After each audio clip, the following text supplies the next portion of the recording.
I'd like to take this opportunity to acknowledge the healthcare engagement process that has been taking place virtually over the past few weeks.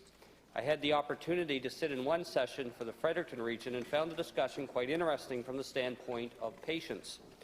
One of the concerns raised was the issue surrounding human resources and the hiring of medical professionals. Mr. Speaker, I have personally heard from many nurses who are very concerned about the nurse shortages and how most of them are facing burnout. The Nurses' Union is also sounding the alarm bells. Nurses play an obviously critical role to good health care, and without them on the front lines, health care in New Brunswick cannot improve or even continue to be sustained. Thank you, Mr. Speaker.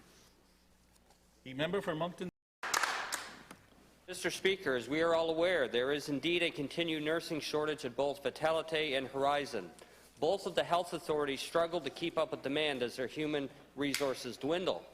Now, I know the Minister of Health has worked with the Minister of Post-Secondary Education and Labour to help alleviate the lack of skilled expertise in the province. However, I'm also hearing from nurses who claim they cannot get full-time employment at Horizon, and the ones that are currently employed are leaving the profession due to burnout and exhaustion. Can the Minister tell us how many open positions there are for Horizon and why some of these nurses are being turned away from permanent full-time work? The Minister of Health.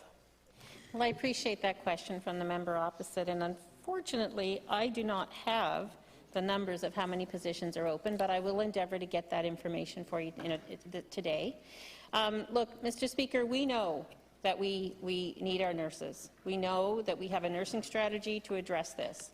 And if full-time positions are a problem, we've given clear direction to the RHAs that they need to be amicable and open to hiring nurses, RNs, and to being flexible with the opportunities that are available. So I will endeavour to get a clear answer for the member opposite, to better explain that situation, to see where the RHAs are with regards to full-time positions, and to see where they're at. Because I too have heard during my engagement sessions that there is some kind of a little bit of communication problems. And sometimes it goes to the collective agreements and internal postings, and there's a bit of confusion there, and sometimes maybe that's not the issue. So I will certainly endeavour to get that info. The member for Fredericton Grand Lake and Leader of his party. Thank you, Mr. Speaker. Thank you, Minister, for that answer. I'm also hearing about resignations from nurses. And of course, as we talk about nurses going into retirement throughout the next several years, at 41%, that is staggering to say the least. And even now, we have nurses that are facing exhaustion, burnout, working 14, 16-hour days in a very high-stressed environment.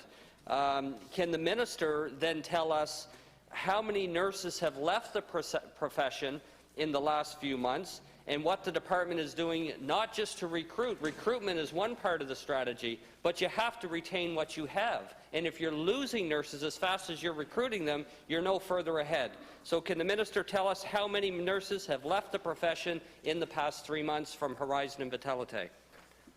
The Minister of Health. Mr. Speaker, I'm going to have to take that question under advisement. I know that we had lengthy discussions during the estimate processes about the nursing numbers and other medical professional numbers in recent months and years, and we had very detailed information. I do not have that with me today, and I do not want to guess. So I would rather ensure that I have the correct information. What I will say is this, Mr. Speaker, we want to have every opportunity to not only keep our nurses, but to hire more. And actually, our government has certainly implemented the nursing strategy.